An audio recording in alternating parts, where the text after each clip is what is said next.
प्रिय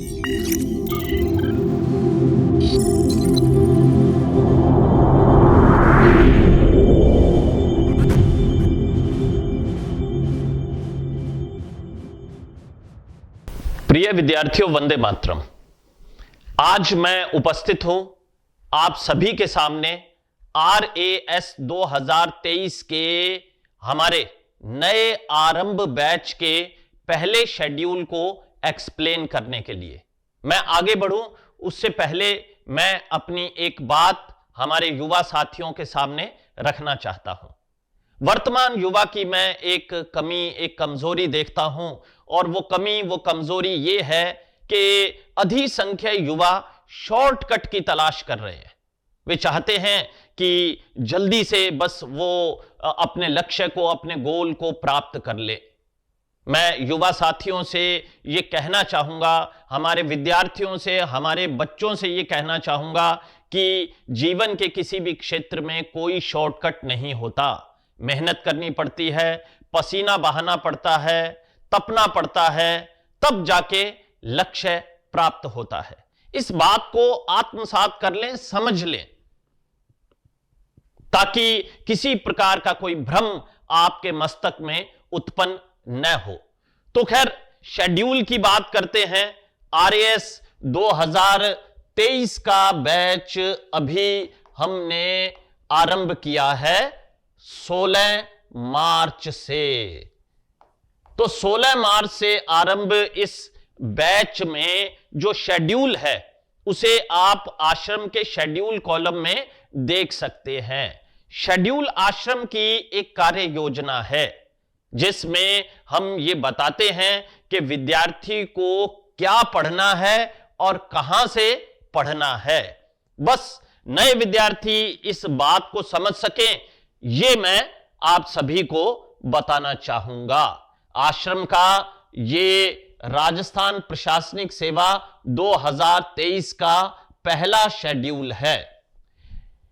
यह शेड्यूल 16 मार्च को, जैसा कि मैंने बताया, बैच के शुभारंभ के साथ ही हमने बच्चों को उपलब्ध करवाया, और यह पहला शेड्यूल 10 दिन में 26 मार्च 2023 रविवार को संपन्न हो जाएगा, और 26 मार्च 2023 को हम एक बड़ा पेपर लेंगे। बाकी ये तो आप जानते ही हैं कि RAS प्रारंभिक परीक्षा में एक ही पेपर होता है जिसे सामान्य ज्ञान और सामान्य विज्ञान यानी GK और GS के पेपर के नाम से संबोधित किया जाता है। यह पेपर 200 अंकों का होता है। इसमें प्रश्नों की संख्या 150 रहती है। प्रत्येक अभ्यर्थी को 3 घंटे का समय मिलता है। पाठ्यक्रम, RAS प्रारंभिक परीक्षा का पाठ्यक्रम क्या है, इसे हम बड़ी सरलता से याद कर सकते हैं। देखिए, RAS या IAS या जितनी भी सिविल सर्विसेज से रिलेटेड परीक्षाएं हैं, उनमें मुख्य रूप से 4 ही पिलर होते हैं: जियोग्राफी, हिस्ट्री, पॉलिटी और इकोनॉमिक्स। 4 पिलर आप समझ गए, जियोग्राफी, हिस्ट्री, पॉलिटी और इकोनॉमिक्स। इसके साथ आप जोड़े राजस्थान की जियोग्राफी, राजस्थान की हिस्ट्री, राजस्थान की पॉलिटी और राजस्थान की इकोनॉमिक्स। ये हो गए 8 पिलर, और अब 3 चीजें और रह गई। ये 3 चीजें हैं current affairs, science and technology और मैथ्स एंड रीजनिंग। कुल 11 बिंदु हो गए जिनके आधार पर प्रारंभिक परीक्षा, RAS प्रारंभिक परीक्षा का पर्चा लिया जाता है। तो हम भी अपने शेड्यूल में इसी प्रकार से चलते हैं, बताते हैं आपको कि किस तरह से। ये देखिए, प्रारंभ में एक पुस्तक सूची दी हुई है कि ये पुस्तक सूची है जो पुस्तकें आपको लेनी है। और फिर बात आती है शेड्यूल नंबर 1, वही बात जो पहले लिखी हुई थी। सबसे पहले बेसिक वर्क, और बेसिक वर्क में देखिए क्या चीजें हैं। सामान्य भूगोल है, भारतीय इतिहास है, भारतीय राज व्यवस्था है और भारतीय अर्थव्यवस्था है। बेसिक यानी वही 4 पिलर्स जो मैंने बात की, geography, history, polity, economics, basic को तैयार करना बेहद जरूरी है। और इस बेसिक को तैयार करने के लिए आश्रम की एक पुस्तक है उपनयन, जिसके प्रकाशक हैं केसी प्रकाशन, सूरतगढ़। ये पुस्तक आप ले सकते हैं। और हमने इस पुस्तक में ये सिस्टम रखा है कि 26 मार्च को जो आपका बड़ा पेपर होगा, 20-20 प्रश्न दिए हैं। देखिए, आप देख सकते हैं, भूगोल, इतिहास, राज व्यवस्था, अर्थशास्त्र व भारतीय अर्थव्यवस्था के 20-20 क्वेश्चन दिए हैं। और इनके वीडियोस, उपनयन के वीडियोस जो है वो भाटिया आश्रम के यूट्यूब चैनल पर उपलब्ध हैं। बेसिक वर्क में अगर कोई बच्चा आरएएस की अभी अभी तैयारी आरंभ करने जा रहा है, तो उसे मैप भरना यानी कि नक्शा भरना अवश्य आना चाहिए। और नक्शे में भी हमने देखिए क्या दिया है, राजस्थान के जिले, संभाग, अंतरराष्ट्रीय सीमावर्ती जिले, भारत के राज्य, राजधानियां तथा केंद्र शासित प्रदेश, कर्क रेखा पर स्थित भारत के राज्य एवं प्रमुख शहर, भारत के पड़ोसी देश, विश्व के नक्शे में किन्हीं 35 प्रमुख देशों को दर्शाइए जिनके नाम आप सामान्य तौर पर सुनते और पढ़ते रहते हैं। यानी आपको राजस्थान का नक्शा, भारत का नक्शा और विश्व का नक्शा बिल्कुल क्लियर होना चाहिए। और यह बेसिक वर्क का हिस्सा है। अर्थात आप उपनयन को तो मैं यही कहूंगा कि कंठस्थ कर लें, रट लें, पूरी तरह से आपको ओके होनी चाहिए। अगर ये बेसिक वर्क आप पूर्ण कर लेते हैं तो मेरा यह मानना है कि आपने आरएएस के 20% रास्ते को तय कर लिया है। तो इतना इंपॉर्टेंट मानता हूं मैं बेसिक वर्क को, यानी कि भूगोल का बेसिक, इतिहास का बेसिक, राज व्यवस्था का बेसिक और अर्थव्यवस्था का बेसिक।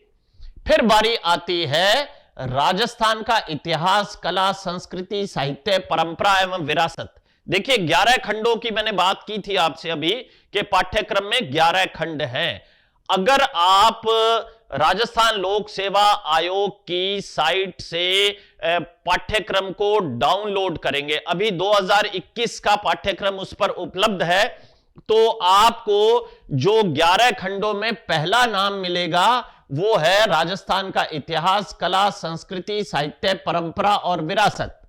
और उसके जब पाठ्यक्रमानुसार बिंदु पर जाएंगे तो आपको पहला पाठ्यक्रमानुसार बिंदु मिलेगा राजस्थान के प्रागैतिहासिक स्थल, पुरापाषाण से ताम्रपाषाण एवं कांस्य युग तक। यह पहला पॉइंट है। अब हमने इस पहले पॉइंट को उठाया है। 26 मार्च तक जो भी बच्चे प्रवेश ले चुके हैं, उन्हें जो चीज तैयार करनी है इस पहले खंड में, वो पाठ्यक्रमानुसार पहला बिंदु है।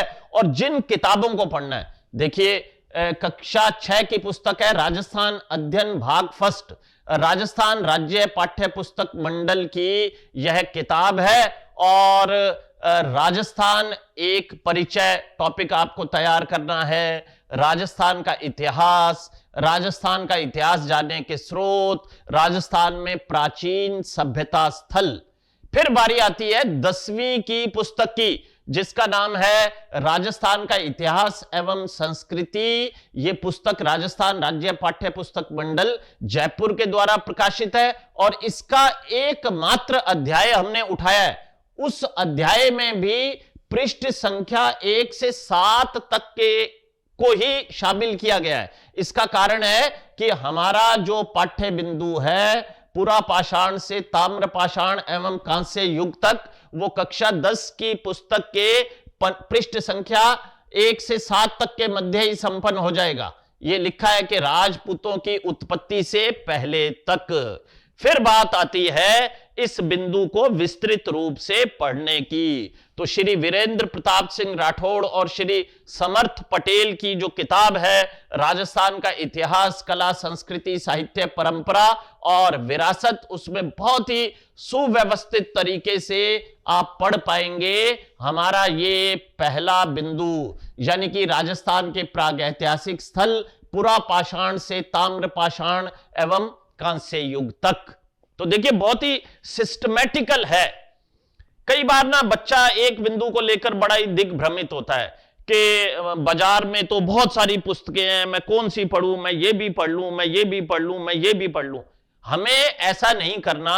बाजार में अनेक अच्छी पुस्तकें उपलब्ध हैं, लेकिन आपको एक पुस्तक को तैयार करना है। और यह भी मेरा आग्रह रहेगा कि देखिए कक्षा 6 और कक्षा 10 की पुस्तकें भी हम आपको पढ़वा रहे हैं, तो ये पुस्तकें भी जरूर पढ़ें। बहुत ही महत्वपूर्ण पुस्तकें हैं जो राजस्थान राज्य पाठ्य पुस्तक मंडल द्वारा प्रकाशित की गई हैं। और अभी अगर रीट मुख्य परीक्षा की मैं बात कर रहा हूं, उस पेपर पर जाएं तो सारे के सारे प्रश्न जो हैं इन्हीं पुस्तकों में से आए हैं। और फिर श्री वीरेंद्र प्रताप सिंह राठौड़ और श्री समर्थ पटेल की किताब से आप विस्तार से इस बिंदु को ओके कर लें, लेकिन काम को बहुत ज्यादा मत फैलाएं। कई बार बच्चे ये बड़ी गलती करते हैं कि काम को इतना ज्यादा फैला देते हैं कि फिर उसको समेटना संभव नहीं है। फिर देखिए दूसरा खंड, पाठ्यक्रम में जो दूसरा खंड दिया हुआ है वो है भारत का इतिहास। अब भारत का इतिहास में पाठ्यक्रमानुसार बिंदु जो हमने उठाया है, भारत के सांस्कृतिक आधार हड़प्पा सभ्यता। इसमें हम राजस्थान माध्यमिक शिक्षा बोर्ड अजमेर की एक पुरानी प्रकाशित पुस्तक है जो कि श्री मोहनलाल साहू के द्वारा लिखित थी। मैं उसे बड़ी शानदार मानता हूं और बरसों बरस से हम उस पुस्तक का प्रयोग कर रहे हैं। तो यह पुस्तक जो है आपको पढ़नी है। और इसका भी कौन सा टॉपिक, हड़प्पा सभ्यता। और हड़प्पा सभ्यता में भी पृष्ठ संख्या 27 से 46 तक, यह ध्यान रखिएगा कि पृष्ठ संख्या 27 से 46 तक ही आपको पढ़ना है। यह पुस्तक पीडीएफ के रूप में आश्रम के जो टेलीग्राम चैनल है उस पर आपको उपलब्ध हो जाएगी। अब मैं आपको दूसरी पुस्तक के बारे में बताना चाहता हूं। यह पुस्तक है भारतीय इतिहास के कुछ विषय, एनसीईआरटी की पुस्तक है। इसका पहला अध्याय है ईंट, मनके तथा अस्थियां। ये टॉपिक साथ में हड़प्पा सभ्यता भी दिया हुआ है। यहां भी हमारा ऊपर पाठ्यक्रमानुसार विषय बिंदु हड़प्पा सभ्यता ही है। और फिर बारी आएगी विश्व एवं भारत का भूगोल की। इसमें सबसे पहले विश्व का भूगोल है और विश्व के भूगोल में पाठ्यक्रमानुसार जो विषय बिंदु है पहला, वो है प्रमुख स्थलाकृतियां और उसमें पर्वत और पठार। इसके लिए हम श्री महेश कुमार बर्नवाल की लिखी पुस्तक है, आईपीएस है बर्नवाल साहब, वर्तमान में पांडिचेरी में बड़ी अच्छी पुस्तक इन्होंने लिखी है। और इसमें से हमें पर्वत और पठार जो है वो तैयार करना है। फिर भारत का भूगोल, भारत का भूगोल में हमें श्री महेश कुमार बर्नवाल साहब की पुस्तक है, उसके अध्याय 2 और अध्याय 3 के कुछ बिंदु तैयार करने हैं, लेकिन बिंदु आपको पाठ्यक्रमानुसार ही तैयार करने हैं। पर्वत, पठार एवं मैदान पाठ्यक्रम से बाहर बिल्कुल भी नहीं जाना। बाहर तभी जाना है जब हम उसे शेड्यूल में मेंशन कर रहे हैं। शेड्यूल में हम इसलिए मेंशन कर देते हैं कि कभी कभी कुछ सपोर्टिव चीजें पढ़वानी पड़ती हैं, लेकिन हमें पूरी तरह से शेड्यूल पर ही फोकस करना चाहिए।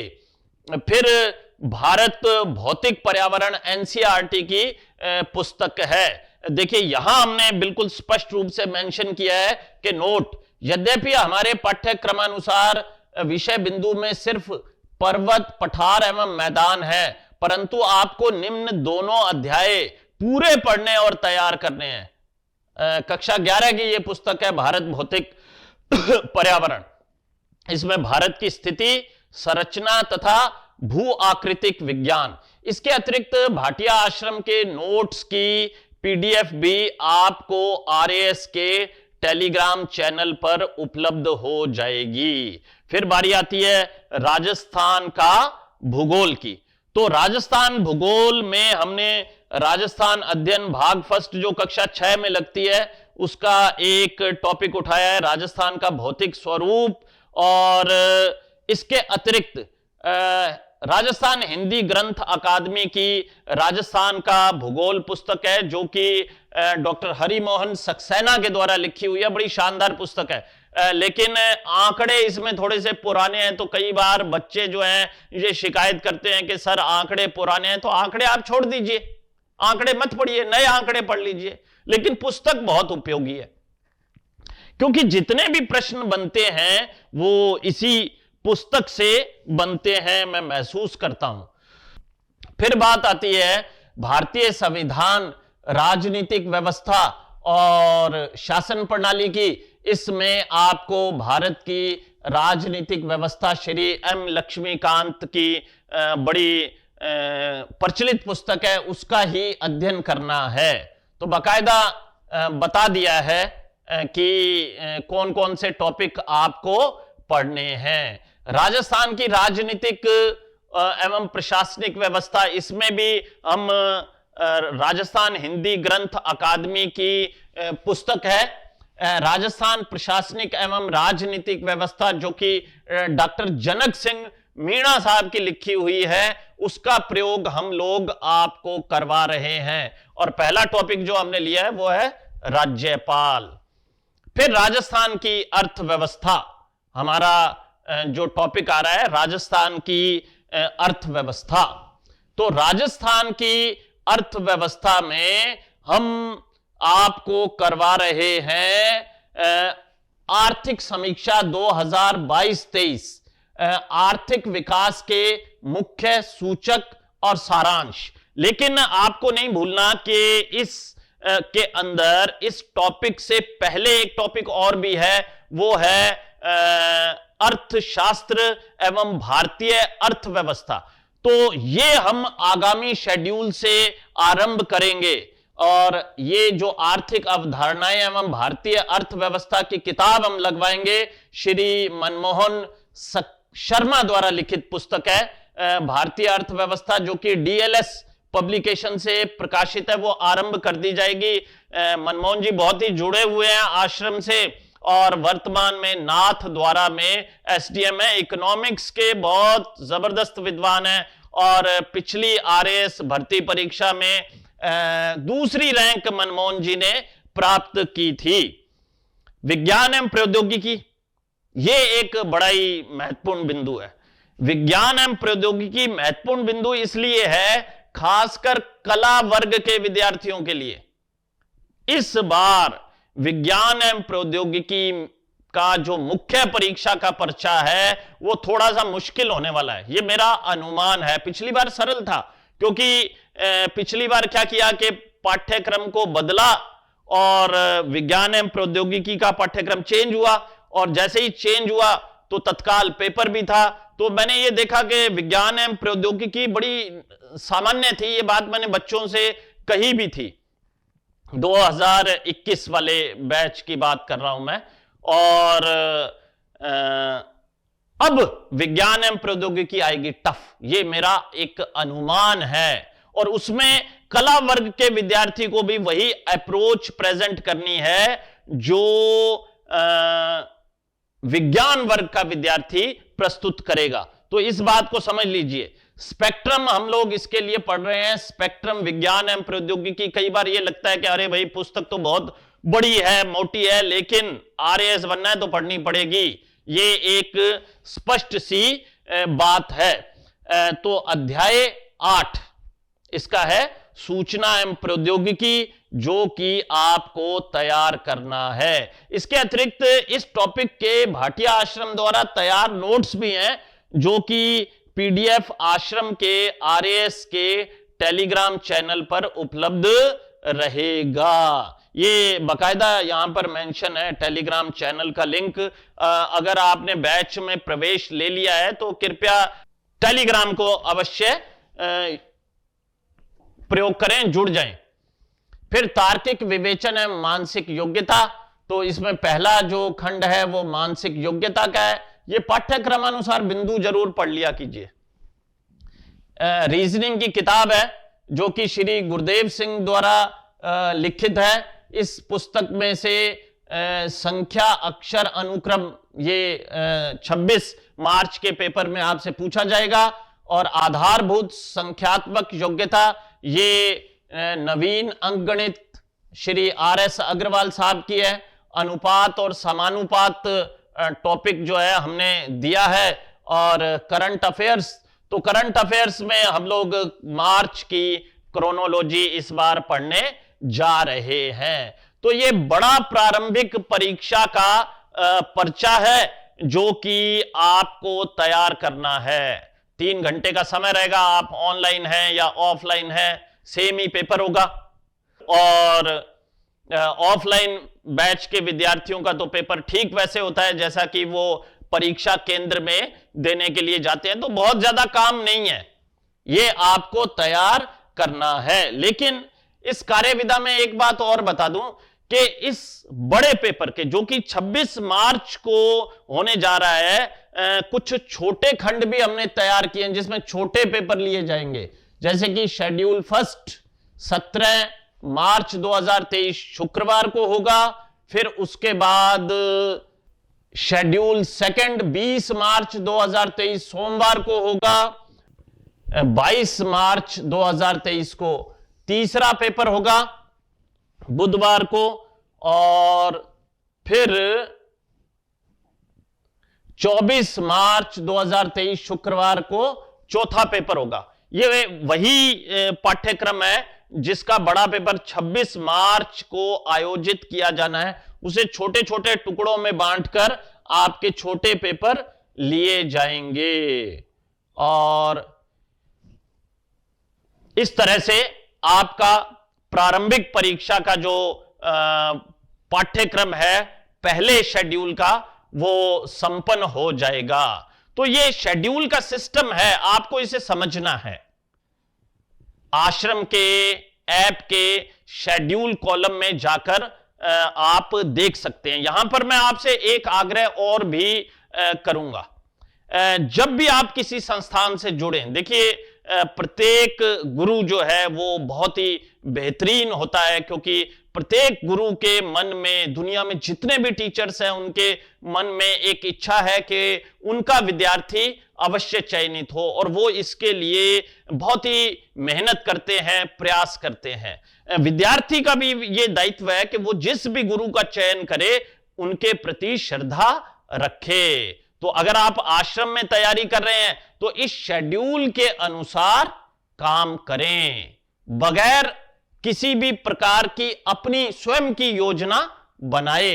योजना आपको उपलब्ध करवा दी, अब इसी के अनुसार चलना है। अब हम बात करते हैं इसके साथ जो मुख्य परीक्षा का पर्चा होगा उसमें आपको क्या क्या तैयार करना है। प्रारंभिक परीक्षा के इस पाठ्यक्रम के साथ हम हल्का फुल्का कार्य मुख्य परीक्षा का भी करेंगे। मुख्य परीक्षा के इस कार्य में बड़ा पेपर 26 मार्च 2023 रविवार को आयोजित किया जाएगा, जो बाकायदा 3 घंटे का होगा। और 3 घंटे के इस पेपर में जो प्रारंभिक परीक्षा का काम है वो सारा का सारा एज इट इज है। इसके अतिरिक्त मुख्य परीक्षा का जो कार्य आपको करना है, अब किसी के दिमाग में यह प्रश्न उत्पन्न हो सकता है कि भला प्रारंभिक परीक्षा और मुख्य परीक्षा दोनों के पाठ्यक्रम को मुख्य परीक्षा के स्वरूप में क्यों लिखवाया जा रहा है। प्रारंभिक परीक्षा को लिखवाने का क्या औचित्य है? यदि आप ध्यान से देखेंगे तो आप पाएंगे कि प्रारंभिक परीक्षा और मुख्य परीक्षा का पाठ्यक्रम लगभग समान है। तो हम प्रारंभिक परीक्षा और मुख्य परीक्षा के कार्य को मिलाकर मुख्य परीक्षा का पर्चा आयोजित करवाएंगे।